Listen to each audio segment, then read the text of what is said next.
So, hey everybody, I goofed again. I'm 15 minutes late.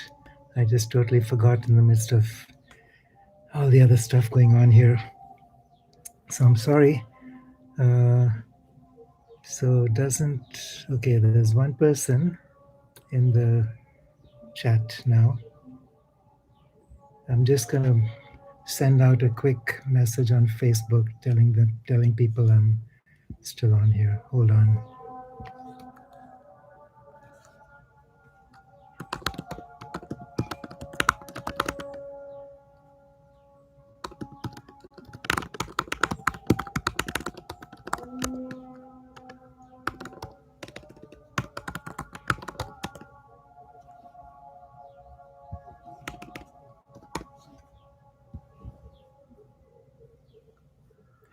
Okay.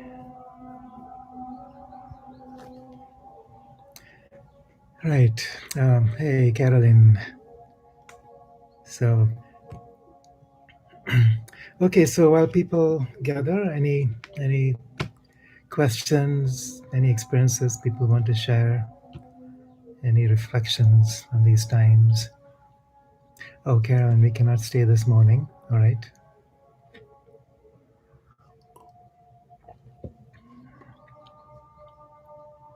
Gloria, ciao.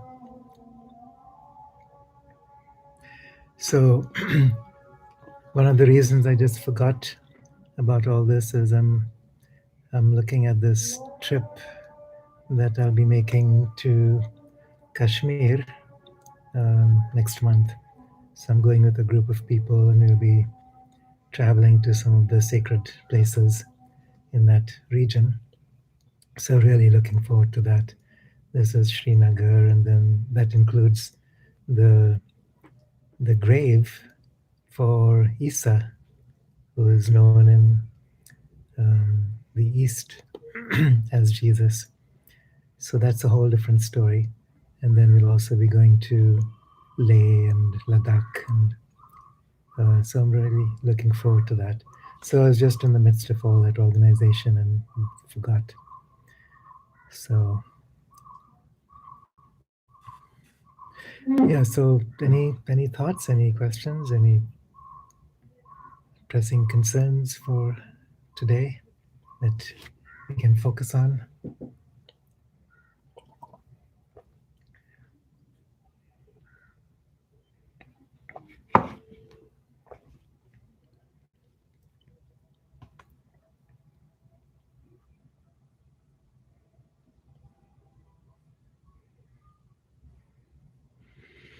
Anything going on in your lives that you'd like to share?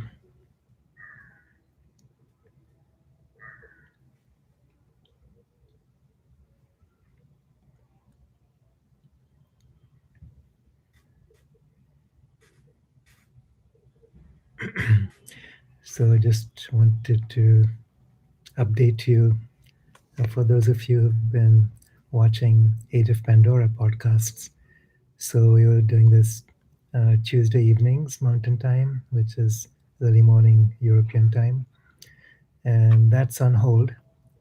So we're not actually going to continue with that. At some point, I'll continue, but in a different format.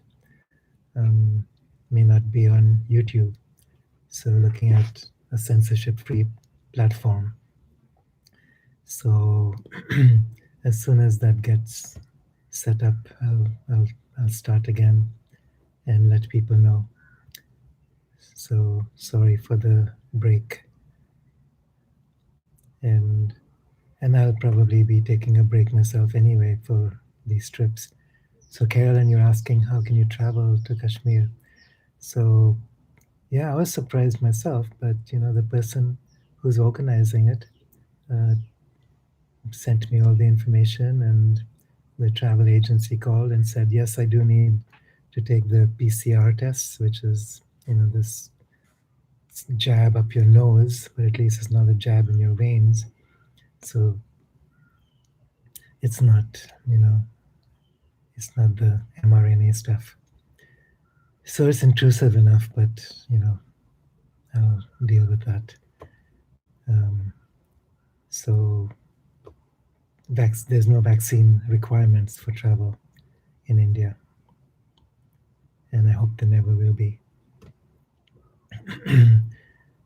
I think what I hear is that there's been enough people refusing around the world that it may just be that whole idea may be eventually dumped. So it's a learning for all of us about awareness and choice. So, what do we really want? Uh, do we want to be ruled by the medical mafia with their lies about what these vaccines are supposed to be? They're not even really vaccines, they're genetic modification experimental products. So, more and more people are waking up and recognizing things as they are. And I was realizing also this morning as I was talking with somebody that we tend to get into this very fixed ideas of right and wrong and good and bad, and it's not as simple as that. There is something going on. Well, there's things going on that are man-made. There's things going on that are cosmic, and it's not so clear-cut to distinguish. In terms of cosmic realities, we're very close to a grand solar minimum. We're in the cycle, but we haven't actually encountered the extreme temperature dips that we're likely to face. Along with that will be climate changes. Along with that will be food shortages. Along with that will be wars of resources, including water. So all these things are coming. We're also seeing an increase in cosmic ray activity because of the reduced emissions of the sun. And these cosmic rays not only affect cloud layers, which indirectly affects tectonic plates, it affects climate on the earth and the atmosphere, the oceans. But this also affects human consciousness. And unless we are prepared to receive the higher vibrational fields, it will be very increasingly more difficult to remain in these physical bodies. So it's very likely that if nothing happens on a human level, we will still be affected severely when these earth change events begin to happen. So in a sense, what's happening with these 2030 agendas, um, some of you may be familiar with Agenda 2030. It's about eugenics. It's maybe a relatively graceful choice that we make as souls, because these are soul choices to exit, rather than going through the terrors and cataclysms of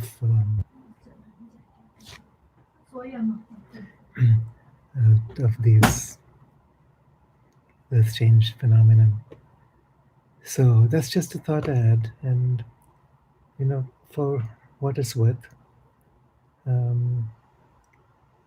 I do know that Spirit is in charge, and Gaia is in charge, no matter what the appearances may be on this level of consciousness. Speaking of trips, I also want to say that the Dolphin trips are also on. So for people traveling from Europe, there's 2 trips that I'm planning, November 13th to 20th and November 20th to 27th. And for those of you from Europe, it will be the first of these. And for those of you from North America, it's the second of these. And vaccine passports will not be required. You will need to have the PCR test, alternatively, a saliva test, which I think is a less intrusive version of the PCR test. So if anyone is thinking to come, I know, Karen, you're coming. You've been coming year after year, so it's nice to see you coming back. So you can come for 1 week or both, and you'd be absolutely welcome. This year there haven't been so many people going, so there'll be more opportunities to be with dolphins without all the chaos. All right, I still don't see any questions or shared experiences. So, yeah, saliva test. I don't know so much about that, Francesca. My friend Leela from Germany mentioned this, and that was a surprise for me. And if it's available as an alternative, great. I'd much rather have it just spit on a swab than have them stick it up my nose into the blood-brain barrier.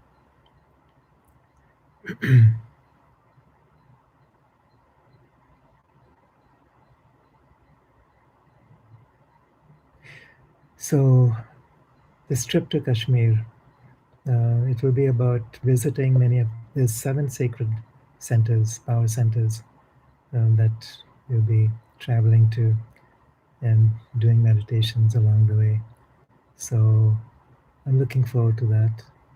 I think one of the biggest things we can do right now is hold higher consciousness within our bodies. And if we can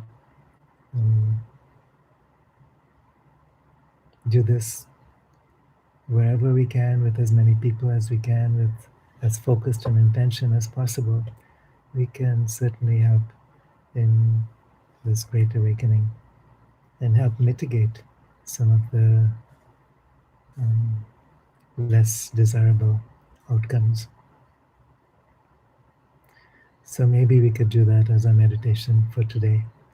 Just focus on creating a planetary wave of intention.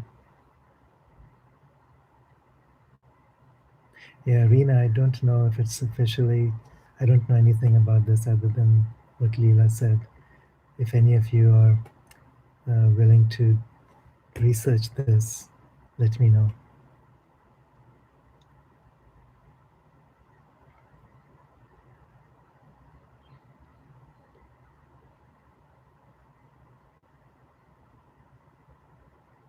So Gloria says, do you recommend going in sacred places during this period of changes? Yeah, of course, anytime, including creating our own sacred spaces, which are actually our own bodies.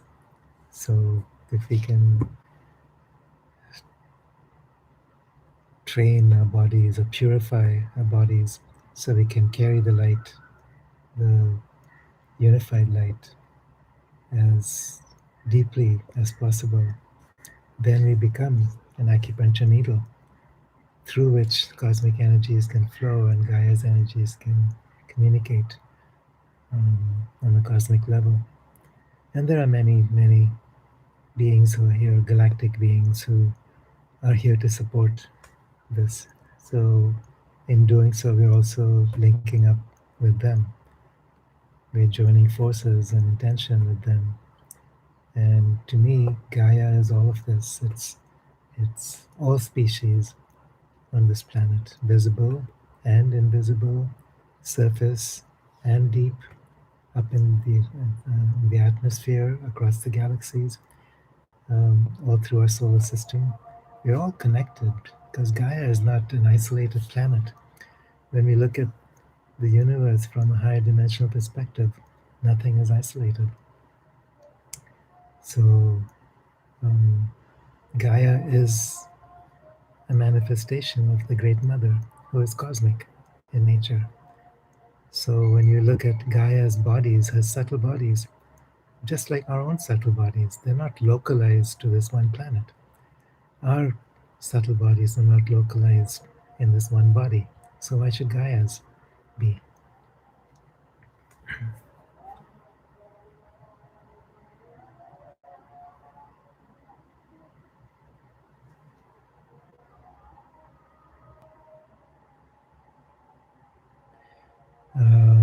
Tarun is saying how to perform astral travels.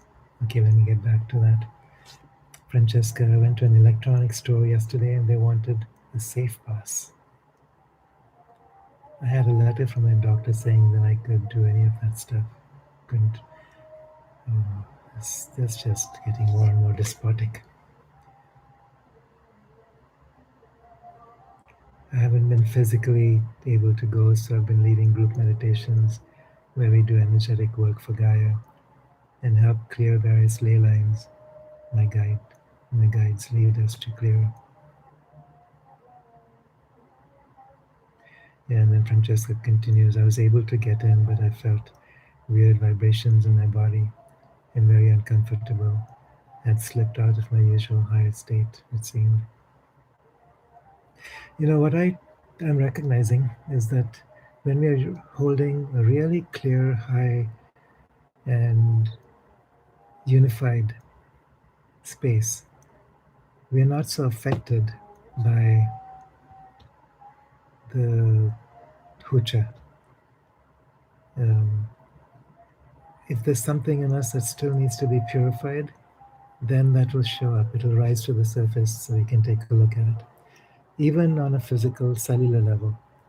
So if our bodies are totally open and surrendered to galactic frequencies, the electronic frequencies around us will not be able to affect that.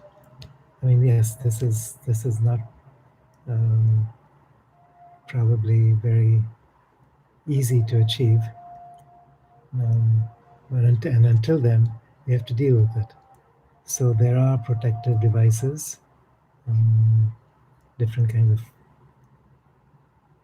um, medallions that cancel out um, electric pollution, electronic pollution, 5G pollution, surveillance technologies, and perhaps even the nanotechnologies that go into vaccines.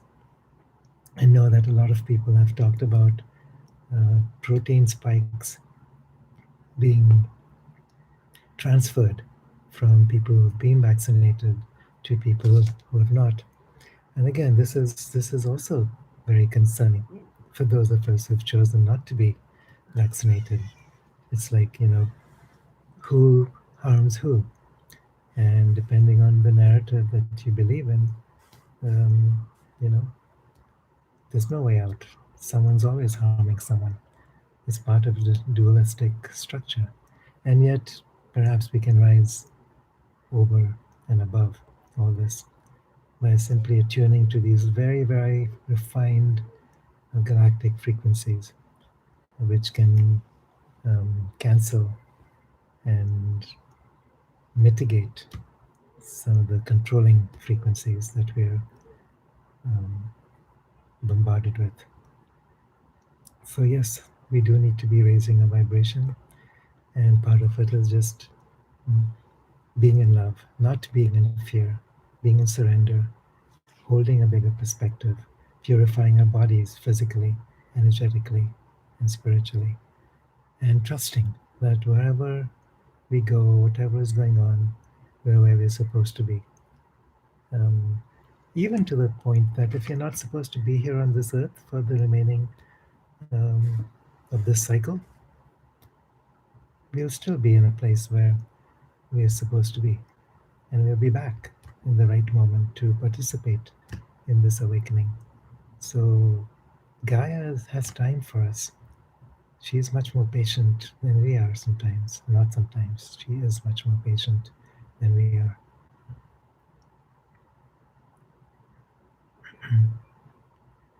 Gloria, thank you, Kiara, for talking to us.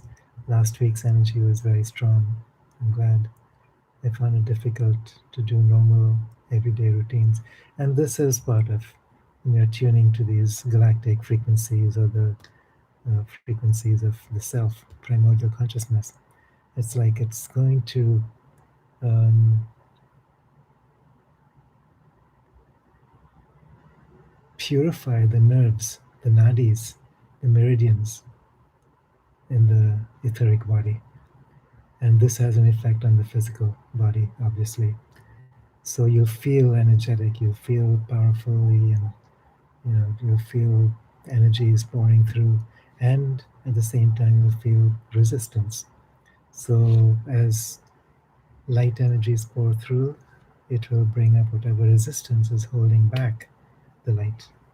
And so our fears come up, physical symptoms show up, emotional shadows come to the surface, our mental bodies go through shifts and changes.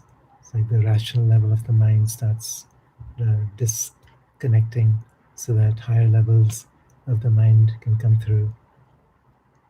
So, yes, this is all normal. So, we're going through what's called Ascension symptoms, and that's just part of the deal. We have come here after a very, very long time to participate in this great event every 12,000 years. Many of us only show up during these times, and the times in between are just boring. It's like, what's the point? But then we show up at these junctures where we make these profound shifts of collective consciousness, and we're here to support that as midwives to the next species that's emerging, the next planetary um, evolution that's taking place. So Tarun's asking, how do you visit other realms? How can we do that?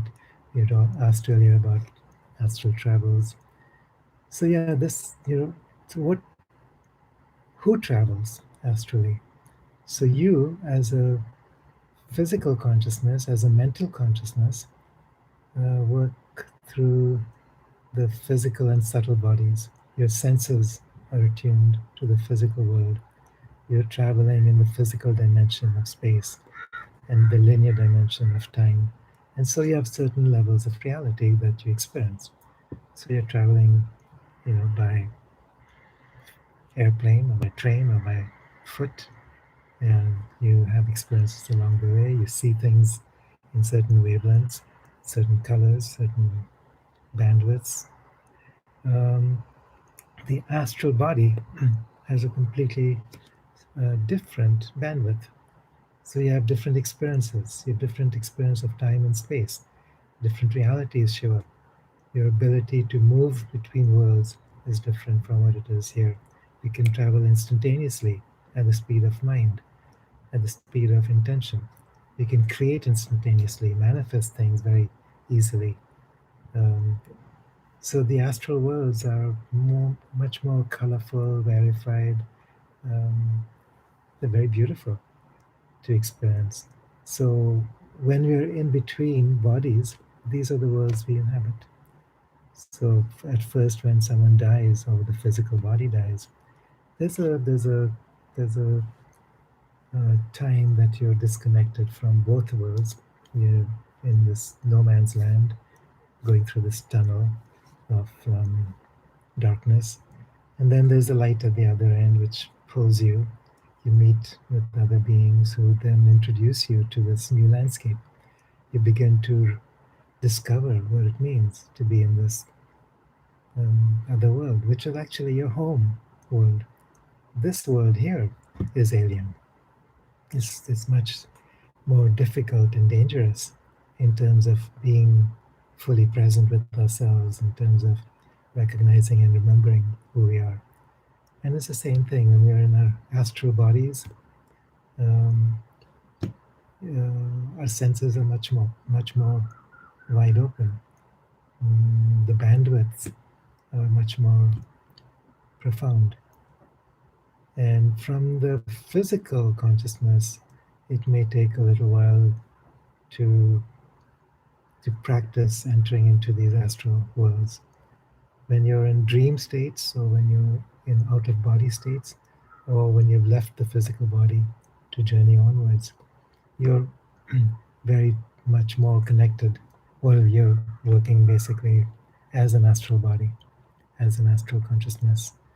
So the soul can clothe itself with the physical body. When the physical body is not present, it clothes itself in the astral body.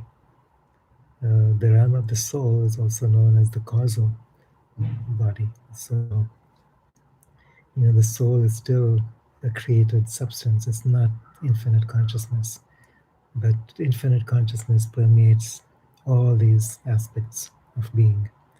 And so, right here, we can access infinite consciousness. And with this access to infinite consciousness, we build a relationship between the physical body, the subtle bodies, the astral bodies, the mental bodies, the soul bodies. And through that, we are able to travel more easily and more consciously. Many times we do travel anyway in our dreams or in our meditations. We may not be aware of it so much.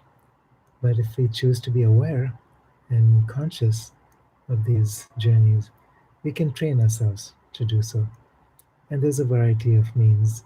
You can um, program yourself before you sleep to remember your dreams and to move into more lucid dimensions where you're awake within the dream. So you're conscious of the fact that you're dreaming. And that takes you into your astral body in a more conscious way. When you're dreaming, you are in your astral body. But when you're aware that you're dreaming, that's your physical consciousness accessing your physical consciousness accessing your higher bodies. So you're creating a bridge, higher bodies. So you're creating a bridge. When you're doing the shamanic practices, the Inca practices, for instance, you're creating bridges.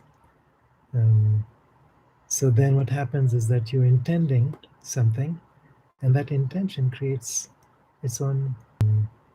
So then what happens is that you're intending something, and that intention creates its own manifestation.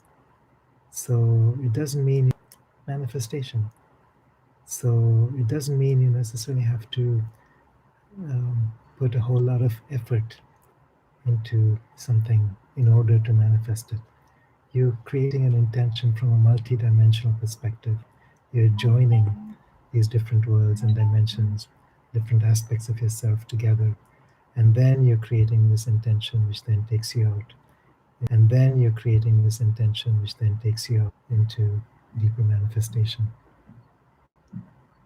Yeah, deeper manifestation. Yeah, so that's basically the Merkaba already.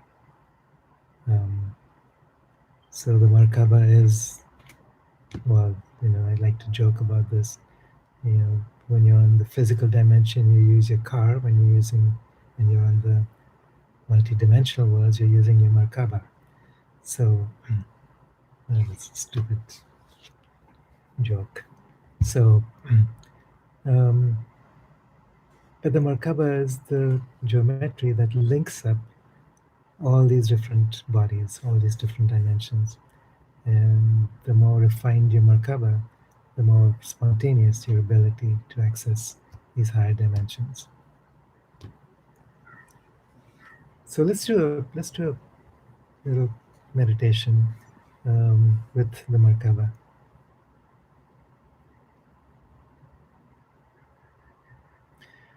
All right, so just close your eyes.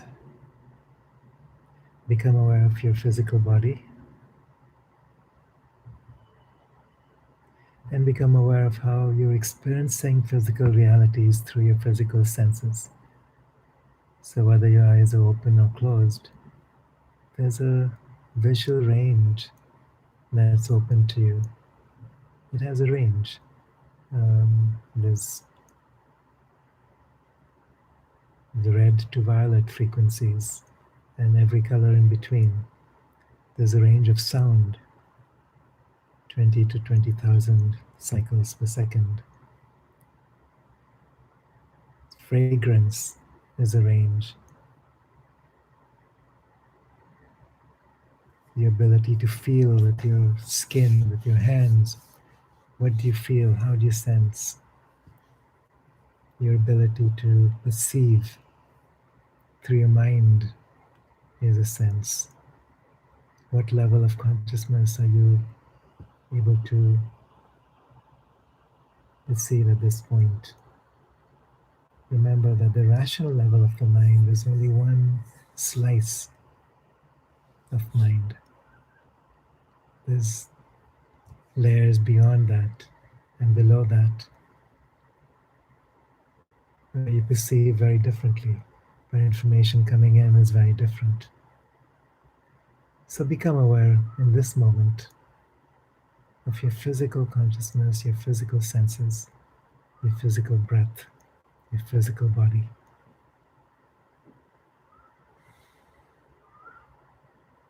Be present here and now in this dimension.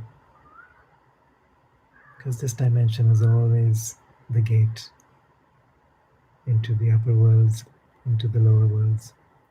If you're not present and grounded in the middle world, it's harder to access the others.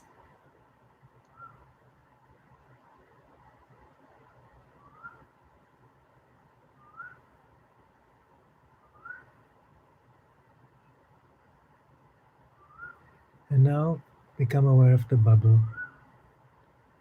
So there's a bubble of light surrounding the skin of the physical body, extending 2 meters or 6 feet out in all directions.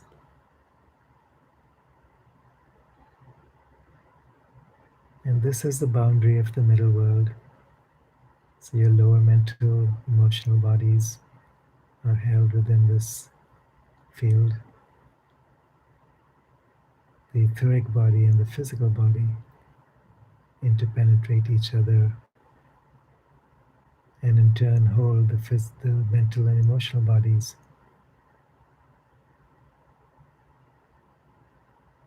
within their own structure. And all of these are linked together through sacred geometries, beautiful sacred geometries, very intricate and beautiful. The geometry is far beyond what we can actually even imagine. Always, sometimes people tend to start tetrahedrons and dodecahedrons and some of the platonic solids. But don't limit yourself to that. This is a very beautiful, intricate geometry. And maybe you begin to sense some of that as you tune into this bubble. As you open that window, over the top of the window, or over the top of this bubble,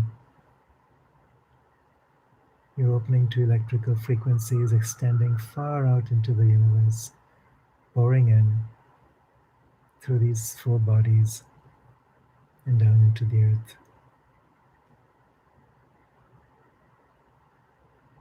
So now there's a higher frequency of light that starts to pour in. You feel the stimulation, the activation of your nervous system as this happens. Your nervous system extends throughout the body, through your skin, your muscles and bone, through your organs, lymph systems.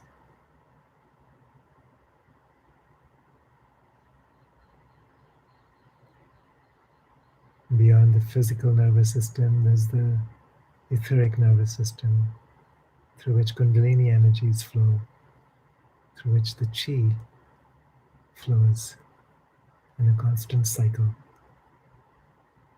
The Kundalini energies connect earth and sky.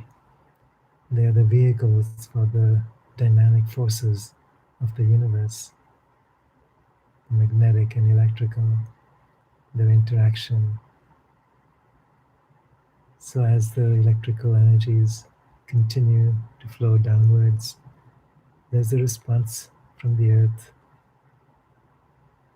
a spontaneous, natural, organic response, and the magnetic energies start moving upwards like a fountain of light, moving through all these four bodies, releasing conditioning, fear, limited beliefs. So this electrical vibration pouring in from above starts to shake up and release old paradigms and structures. And the magnetic energies coming up from below simultaneously start rebuilding. You're rebuilding a new structure of light. You're activating new DNA potentials. You're integrating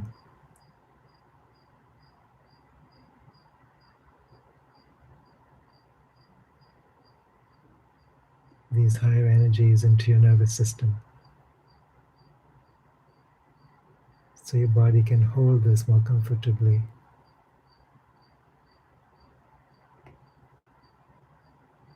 Throughout the day and throughout the night.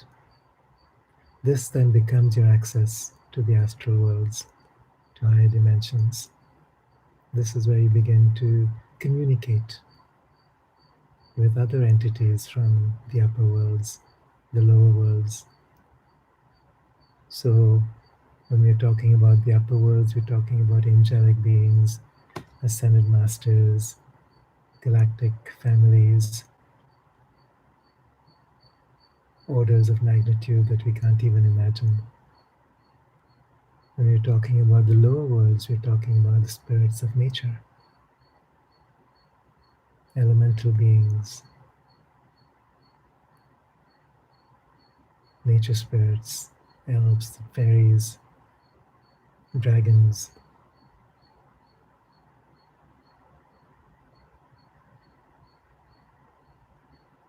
Everything in nature, everything in the cosmos is alive and connected. And so as these streams of light begin to pour back and forth, up and down, we're linking up to these forces of life. We're opening up these circuitries. We're connecting with higher geometries which feed the soul, which link with the causal body, the Anandamaya Kosha, the fifth body, which is not restricted to physical form, to one incarnation of experience. When you're connecting with the soul body, you begin to reach out across the earth, across the solar system, across the galaxy, across the universe, and then beyond to the one self, that primordial self that penetrates and encapsulates all dimensions of time and space, everything that's ever existed, past, present, or future. I am that.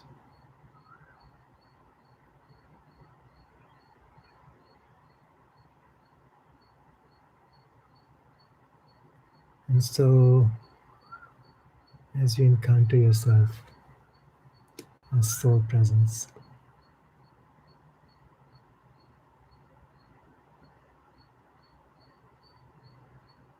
you're experiencing yourself within the causal body. You're experiencing that psychic being, the aspect of you that continues to evolve and to grow life after life, which carries that power and potential, making it available to you in this life, if the channels are clear and open, your ability to manifest your dreams, to live your truth, have to do with how deeply you're connected with the soul presence. So in other words,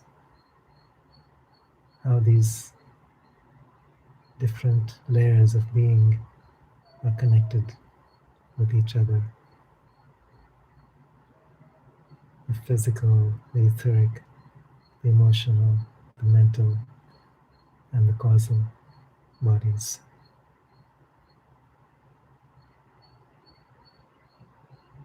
And so you experience them all coming into deeper and deeper connection, deeper resonance with the soul of the earth, with the soul of the universe, with the one self that moves through all things, that I am. So let yourself rest in that awareness. It's closer to you than your own heartbeat.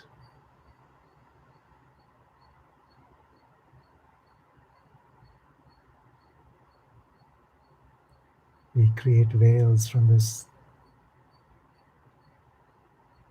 awareness based on ideas of separation, based on fears and conditioning.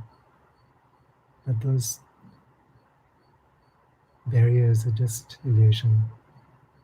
What is real is what I am.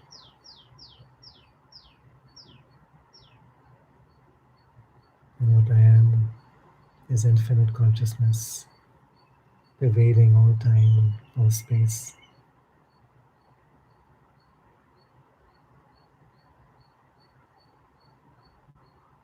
As you experience this state of oneness, your Merkaba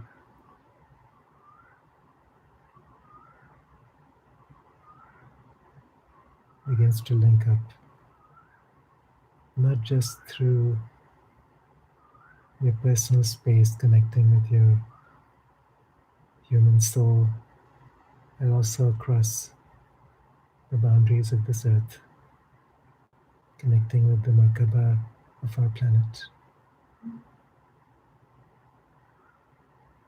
Feeling yourself as the earth. All the species of life exist within your body.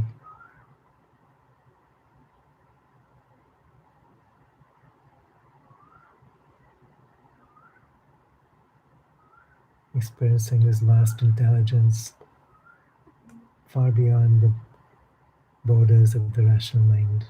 This is who you are as a planetary self.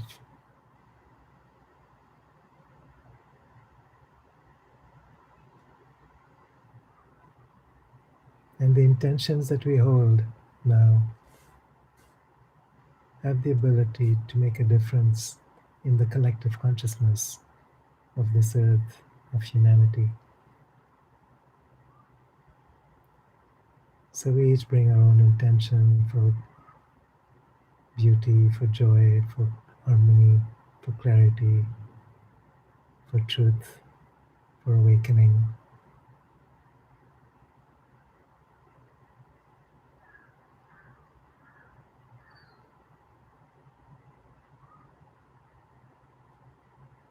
For the embodiment of divine light, for the full activation of our genetic potential,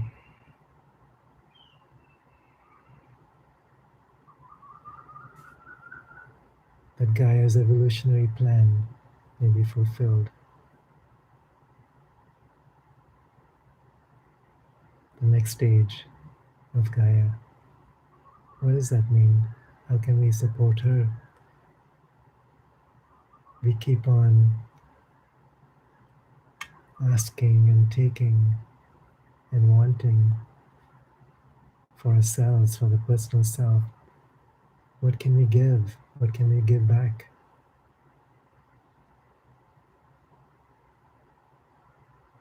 There is no personal self separate from the planetary self, separate from the universal I am.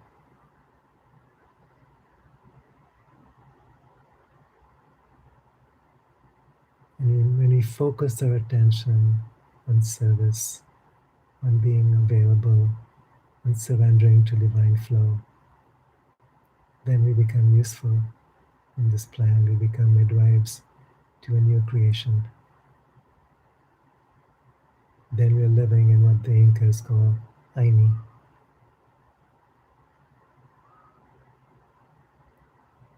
the grand universal flow and exchange of life,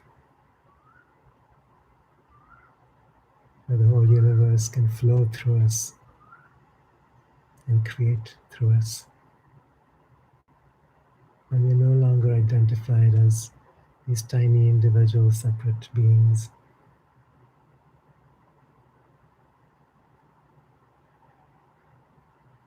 stuck in one single body, in one single incarnational experience.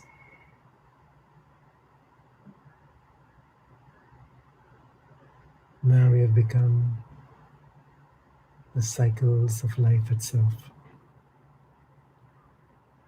Universal consciousness flowing through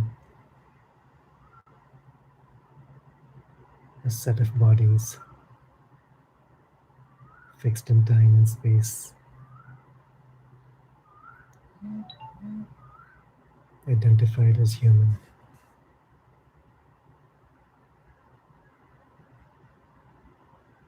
So this attention, this intention for the new earth ripples out. It creates an enormous wave of enlightenment, of awakening. And this wave begins to break through the resistance, the hucha, the fear, the centuries of dominance and greed and aggression and war and power games and control dramas, the illusions of power, the illusion of separation. This wave begins to break down those walls, break through those fears.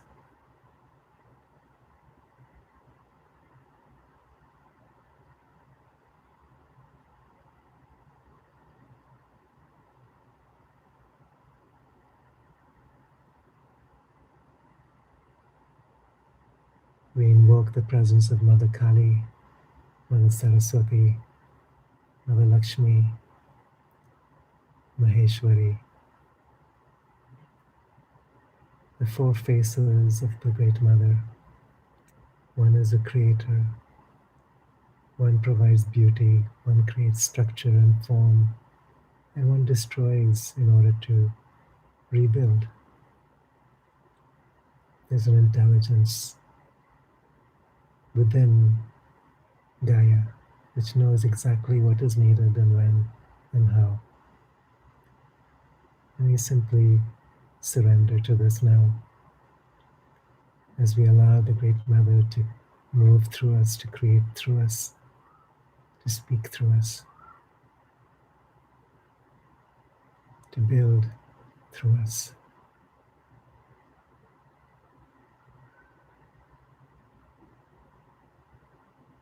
And much of this is happening on the etheric levels, on the astral levels, and then eventually will impact the physical levels as well. But all new creation begins in these subtle worlds, and that's where we're building now.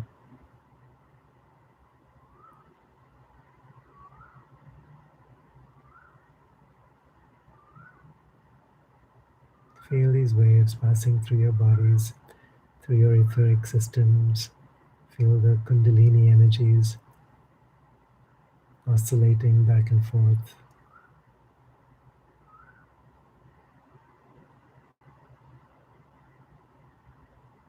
Feel the subtle energy flows. And keep that window wide open. And that's it.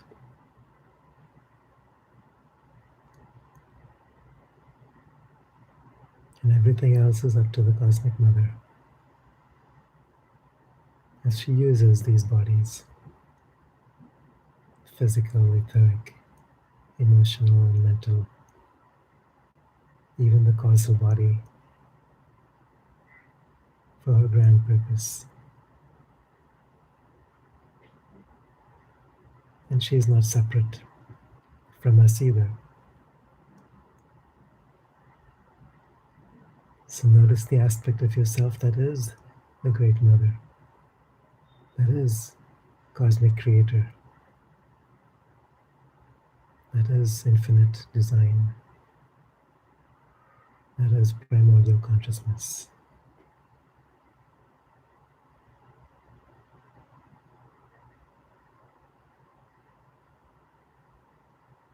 All words and concepts fall away here. And all that's left is this pregnant moment, this now moment, within which all things become possible.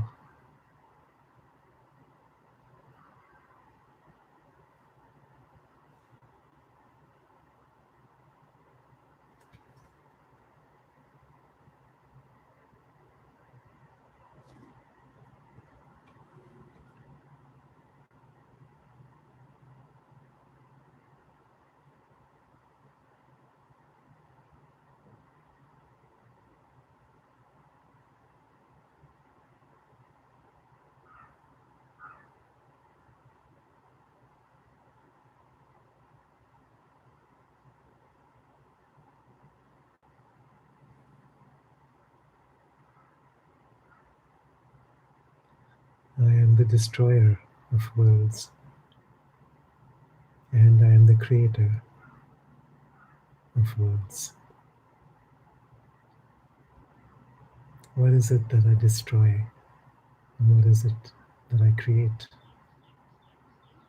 We have a choice here.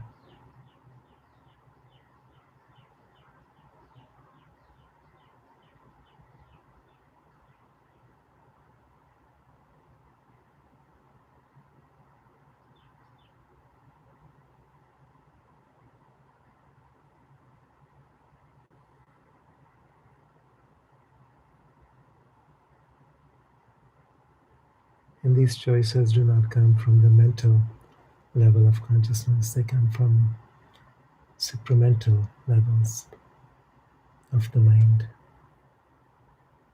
And all we do is keep that window open so that these higher levels of mind can continue to flow through.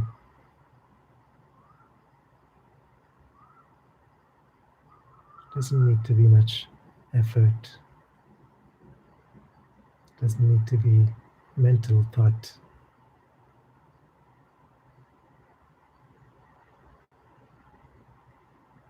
We become an instrument for peace,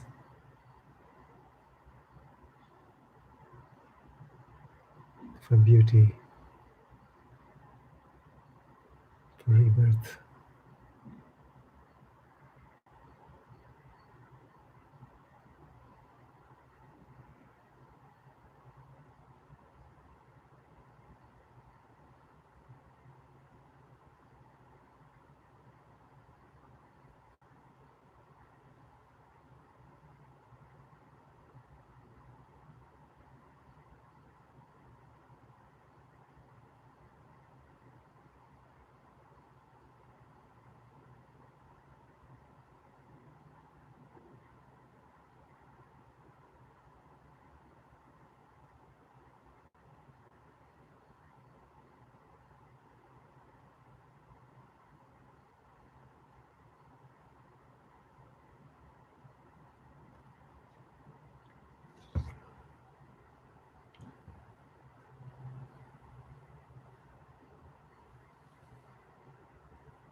Our entire universe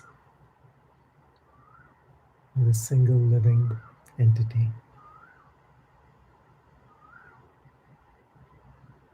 Our own planet, our sun, even our galaxy is linked through streams of plasma to everything in time and space. These strings of plasma connect the dimensions, they connect timelines. All experience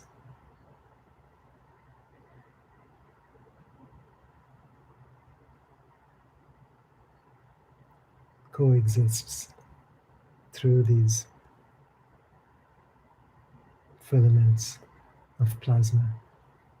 Every intention, every thought, every action in one corner of the universe echoes and magnifies across all dimensions of time and space. Most of the time, our thoughts don't matter much because there's no resonance there. They're limited to separative consciousness, to the illusion of our human conditioning and limitations. But as we connect to these higher realms, to that unified state, our intent, our thoughts, our frequency ripples across time and space through all dimensions of existence, across this entire planet.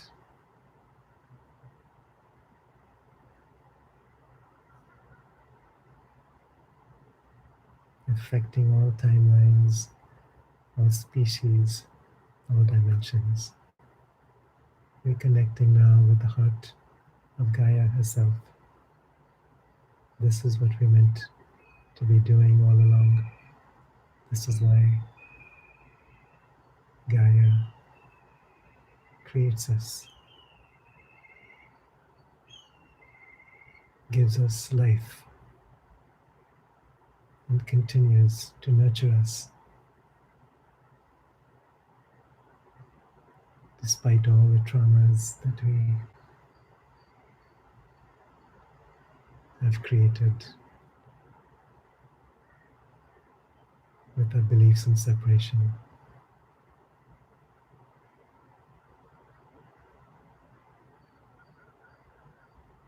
We are waking up. As one awakes, we all awake.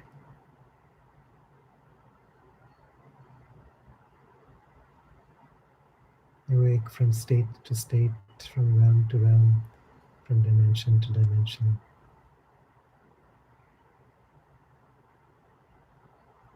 Day to day in every way.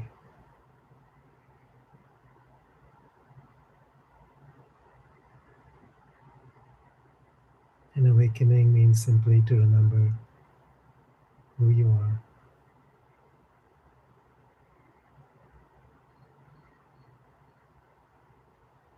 I am infinite consciousness,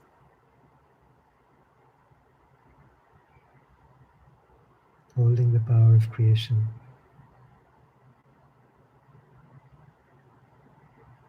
And together, as a unified body, this is magnificently amplified.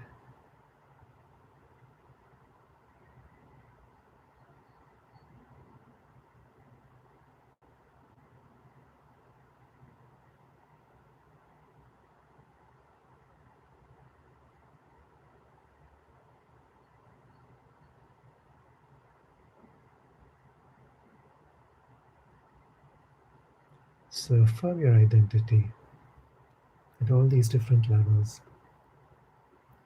I am this name that I'm given. I am this human consciousness that I inhabit. I am this planet with all its myriad species of life in interconnected realms of consciousness. I am the solar system with all its orbiting worlds,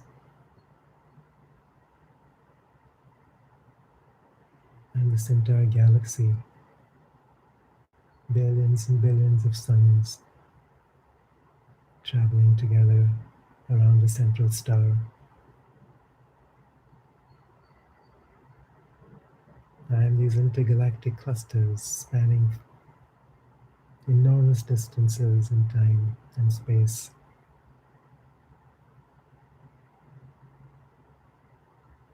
I am this universe through many dimensions, with the third dimension occupying just one tiny little speck of creation.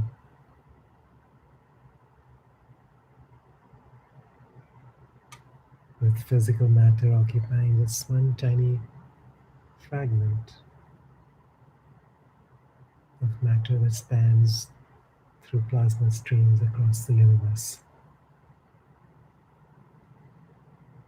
And I am that which holds the entire universe together,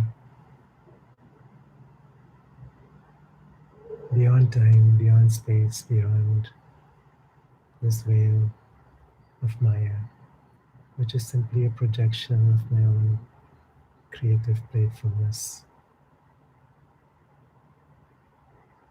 I am primordial consciousness, in which all things weave and flow, create and uncreate.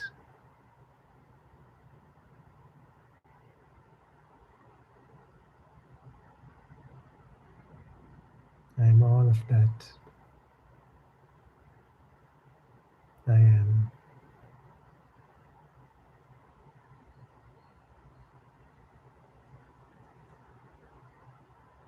And that is enough.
All right, so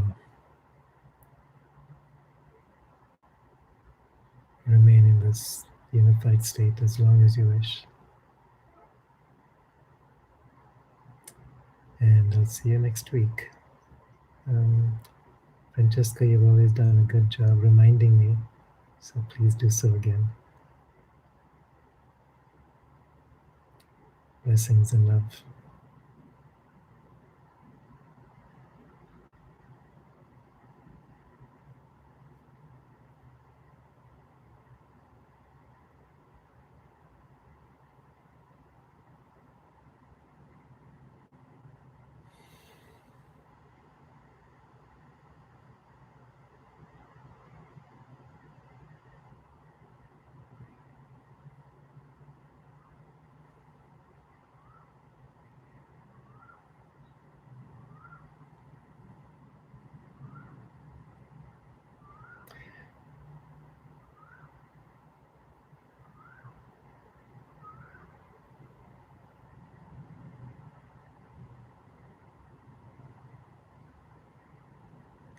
I'll just say one more thing. Francesca is reminding me every second Monday of each month, we've been doing this ongoing series. It's called Going Beyond, and anyone is welcome to join. So If you might be interested, I'll leave an email for you to contact for Jamie.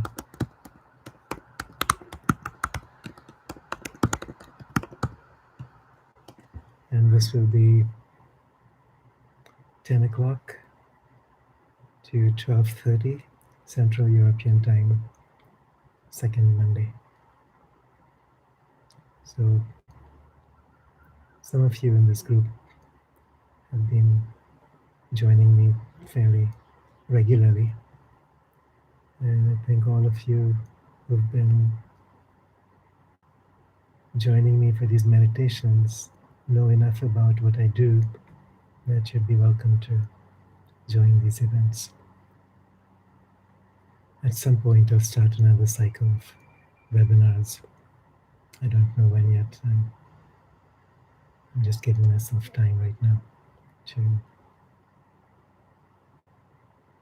do other things. All right. Blessings.